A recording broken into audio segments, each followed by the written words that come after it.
Part 2 कफन with Manoj के साथ। आलू खाकर दोनों ने पानी पिया और वहीं अलाव के सामने अपनी धोतियां ओढ़कर पांव पेट में डाले सो गए, जैसे दो बड़े बड़े अजगर धूप में अलसाए पड़े हों। और उधर बुधिया अभी तक करा रही थी। सुबह जब माधव कोठरी में गया तो देखा उसकी स्त्री ठंडी हो चुकी थी।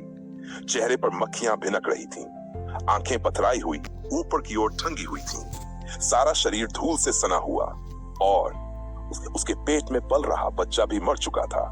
माधव घबराकर दौड़ा, घीसू के पास पहुंचा और फिर दोनों छाती पीट पीट कर जोर जोर से रोने लगे। पड़ोसियों ने उनका विलाप सुना तो दौड़े आए और जैसे रिवाज होता है उन्हें समझाने लगे, मगर अब ज्यादा रोने का वक्त कहां था। कफन की सोच थी, लकड़ी का इंतजाम करना था और घर की हालत ऐसी जैसे चील के घोंसले में मांस, कुछ भी नहीं बचा था। बाप बेटा आंसू बहाते हुए गांव के जमींदार के पास पहुंचे। जमींदार इन्हें देखकर छुछलाए। इन दोनों से उन्हें नफरत थी। कई बार ये चोरी में पकड़े गए थे, वादे पर काम करने नहीं आए थे। जमींदार बोले, क्या है बे घिसुआ, अब रोने क्यों आया है? अब तो तू दिखता भी नहीं गांव में, लगता है रहना नहीं चाहता यहाँ। घीसू जमीन पर सिर रखते हुए बोला, सरकार बड़ी विपत्ति में हूँ। माधव की घरवाली चल बसी रात को, रात भर तड़पती रही मालिक। हम दोनों उसके सिरहाने बैठे रहे, दवा दारू जो भी बन पड़ा किया, पर वह हमें धोखा दे गई। अब तो रोटी देने वाला भी कोई नहीं बचा सरकार। घर बर्बाद हो गया। आपके सिवा कौन है जो उसका अंतिम संस्कार करवाएगा? जो कुछ था सब दवा में लग गया। मनोज के साथ घीसू ने जमींदार के सामने गिड़गिड़ाते हुए कहा, सरकार ही की दया होगी तो उसकी मिट्टी उठेगी। आपके सिवा किसके द्वार पर जाऊं? जमींदार साहब दिल के बुरे नहीं थे, मगर घीसू पर दया करना ऐसा था जैसे काले कंबल पर रंग चढ़ाना। मन तो कर रहा था कह दे, चल हट यहां से हरामखोर, जब बुलाओ तो आता नहीं, अब जरूरत पड़ी तो खुशामद करता है। पर यह समय क्रोध या सजा देने का नहीं था, इसलिए उन्होंने कुटते हुए जेब से 2 रुपए निकाले और फेंक दिए। मुंह से एक शब्द नहीं निकला, यहां तक कि उसकी तरफ देखा तक नहीं, जैसे कोई भारी बोझ सिर से उतार दिया हो। जब जमींदार ने 2 रुपए दिए तो गांव के बनिए महाजन कैसे इनकार करते? घीसू जानता था कैसे जमींदार का नाम लेकर लोगों से पैसे निकालने हैं। किसी ने 2 आने दिए, किसी ने 4 आने, और 1 घंटे में घीसू के पास 5 रुपए से ज्यादा इकट्ठा हो गए।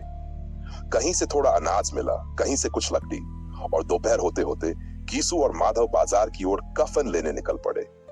इधर गांव वाले बांस काटने लगे। गांव की औरतें जो जरा कोमल हृदय थीं, लाश देखने आईं। बुधिया की बेबसी देखी और उसकी देह पर 2 आंसू टपकाकर चुपचाप लौट गई। अब चलते हैं बाजार की ओर। बाजार पहुंचकर घीसू बोला, लकड़ी तो उसे जलाने लायक मिल गई है ना माधव? माधव ने हामी भरी, हाँ लकड़ी तो बहुत है, अब बस एक कफन चाहिए। घीसू बोला, तो चलो कोई हल्का सा कफन ले लेते हैं। माधव ने कहा, हाँ और क्या, वैसे भी लाश उठते उठते रात हो जाएगी, रात में कौन देखता है कफन। घीसू ने धीरे से कहा, अजीब रिवाज है, जिसे जीते जी तन ढकने को एक चीथड़ा न मिला, उसे मरने पर नया कफन चाहिए। कफन के साथ कफन लाश के साथ जल ही तो जाता है, घीसू ने धीरे से कहा। माधव ने भी गहरी सांस ली, और क्या रखा रहता है, यही 5 रुपये पहले मिलते तो कुछ दवा दारू कर लेते। दोनों एक दूसरे की नजरों में देख रहे थे। शब्द भले कम थे, मगर मन की बात पूरी तरह समझ रहे थे। बाजार में यहां वहां घूमते रहे, कभी इस बजाज की दुकान, कभी उस दुकान। रेशमी, सूती, सब तरह के कपड़े देखे, पर कुछ जमा नहीं। शाम होते होते ना जाने किस दैवी प्रेरणा से दोनों एक मधुशाला के सामने जा पहुंचे, और जैसे पहले से ही तय हो, चुपचाप भीतर चले गए। अंदर जाकर थोड़ी देर तक दोनों हिचकिचाते रहे। फिर घीसू ने गद्दी के पास जाकर कहा, साहू जी एक बोतल हमें भी देना। इसके बाद आया चखना, तली हुई मछली भी, और दोनों बरामदे में बैठकर शांति से पीने लगे। कई गिलास गले के नीचे उतारने के बाद सरूर चढ़ने लगा।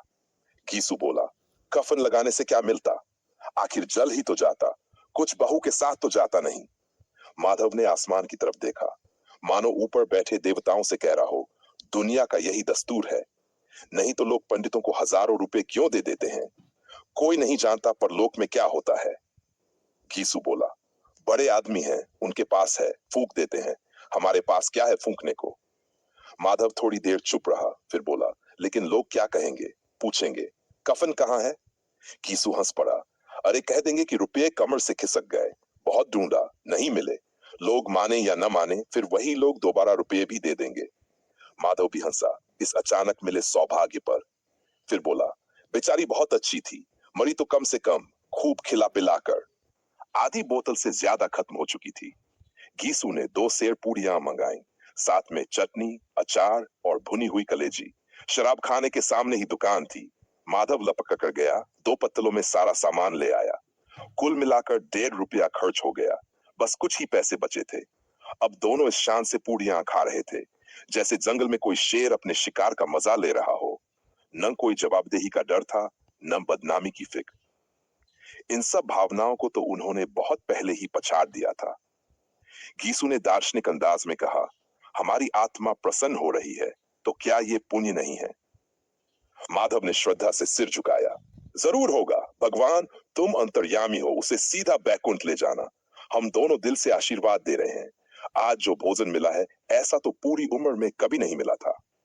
एक क्षण के बाद माधव के मन में हल्की सी शंका जागी। बोला, क्यों दादा, हम लोग भी एक दिन वहां तो जाएंगे ही। गीसू इस भोले सवाल पर चुप रहा। वो परलोक की बातों से अपने आनंद में कोई बाधा नहीं डालना चाहता था। माधव फिर बोला, अगर उसने वहां हमसे पूछ लिया कि तुमने मुझे कफन क्यों नहीं दिया तो क्या कहोगे? गीसू हंसते हुए बोला, कहेंगे तुम्हारा सिर। माधव बोला, पूछेगी तो जरूर। गीसू फिर मुस्कुराया, तू कैसे जानता है कि उसे कफन नहीं मिलेगा? तू मुझे ऐसा गधा समझता है क्या? 60 साल क्या दुनिया में घास खोदता रहा हूं, उसे कफन मिलेगा? और बहुत अच्छा मिलेगा। माधव को विश्वास नहीं हुआ। बोला, कौन देगा? रुपये तो तुमने सब चट कर दी दिए, वह तो मुझसे पूछेगी, उसकी मांग में सिंदूर तो मैंने ही डाला था। माधव, कौन देगा कफन, बताओ ना। गीसू मुस्कुराया, वही लोग देंगे जिन्होंने इस बार दिया। हाँ, अब की बार रुपये हमारे हाथ नहीं आएंगे। जैसे जैसे अंधेरा गहराने लगा और सितारे टिमटिमाने लगे, मधुशाला की रौनक भी बढ़ने लगी। कोई गा रहा था, कोई डींगे मार रहा था, कोई अपने दोस्त से लिपा जा रहा था, तो कोई कुल्हड़ पकड़े दूसरे के मुंह से लगा रहा था। उस माहौल में जैसे हवा तक नशे में डूबी थी। शराब से ज्यादा वहां की फिजा ही नशा कर देती थी। कई तो एक ही चुल्लू में मस्त हो जाते, अपने जीवन की तन्हाइयां सब भूल जाते। ना जीने का एहसास, ना मरने का, बस एक खोखला खालीपन जिसे शराब कुछ पल भर देती थी। और इन दोनों बाप बेटे गीसू और माधव की तो जैसे ईद हो गई थी। पूरी बोतल सामने रखी थी और सबकी निगाहें उसी पर जमी थी। भरपेट खाकर जब थोड़ी पूड़ियां बच गई, माधव ने उन्हें एक भिखारी को दे दिया जो कब से भूखी नजरों से इन्हें देख रहा था। और पहली बार उसने देने का आनंद, दानी होने का गौरव महसूस किया। गीसू बोला, ले जा रे, खूब खा और दिल से आशीर्वाद दे। जिसकी कमाई है वो तो चल बसी, मगर तेरा आशीर्वाद उसे जरूर पहुंचेगा। रो रो के देना, बहुत गारी कमाई के पैसे हैं। माधव ने फिर आसमान की ओर देखा। वो बैकुंठ जाएगी दादा, बैकुंठ की रानी बनेगी। घीसू उठ खड़ा हुआ और जैसे किसी उल्लास की लहर में बहता हुआ बोला, हाँ बेटा, बिल्कुल, बैकुंठ की रानी। और यहीं समाप्त होती है प्रेमचंद की कफन। एक ऐसी कहानी जो भूख से लड़ते इंसान के आत्मसम्मान, व्यवस्था के खोखलेपन और मानवीय संवेदना के कटु यथार्थ को आईना दिखा देती है। घीसू बोला, बेटा, बैकुंठ में जाएगी, किसी को सताया नहीं, किसी को दबाया नहीं। मरते मरते हमारी जिंदगी की सबसे बड़ी लालसा पूरी कर गई। वो न बैकुंठ जाएगी तो क्या ये मोटे मोटे लोग जाएंगे जो गरीबों को दोनों हाथों से लूटते हैं और फिर अपने पाप धोने के लिए गंगा में नहाते हैं, मंदिरों में जल चढ़ाते हैं। श्रद्धा का वह रंग अचानक ही नशे के अस्थिर भाव में बदल गया। दुख की लहर उठी, निराशा ने एक बार फिर घेर लिया। माधव की आंखें भर आई। मगर दादा, बेचारी ने जिंदगी में बहुत दुख झेला, कितना कष्ट सहकर मरी। उसने आंखों पर हाथ रख लिए और बिलक बिलक कर रोने लगा, चीखे मार मार कर। घीसू ने उसे समझाया, क्यों रोता है बेटा, खुश हो कि वह माया जाल से मुक्त हो गई, इस जंजाल से छूट गई। बड़ी भाग्यवान थी जो इतनी जल्दी माया मोह के बंधन तोड़ दिए। और फिर दोनों खड़े हो आने लगे। ठगिनी क्यों नैना जमकावे ठगिनी। मधुशाला में बैठे पियक्कड़ों की आंखें अब इन्हीं पर टिकी थीं। ये दोनों अपने ही दर्द, अपने ही नशे, अपने ही संसार में खोए गाते रहे, नाचे भी, उछले भी, गिरे भी, भाव भी दिखाए, अभिनय भी किया। और अंत में नशे में चूर होकर वहीं जमीन पर गिर पड़े। कफन खत्म होता है मगर सवाल छोड़ जाता है, क्या वाकई ये दोनों पापी थे या एक निष्ठुर समाज की उपज? क्या भूख और गरीबी इंसान की आत्मा को मार देती है? सोचिए और जुड़िए फिर लर्न विद मनोज पर एक नई कहानी, एक नई सोच के साथ।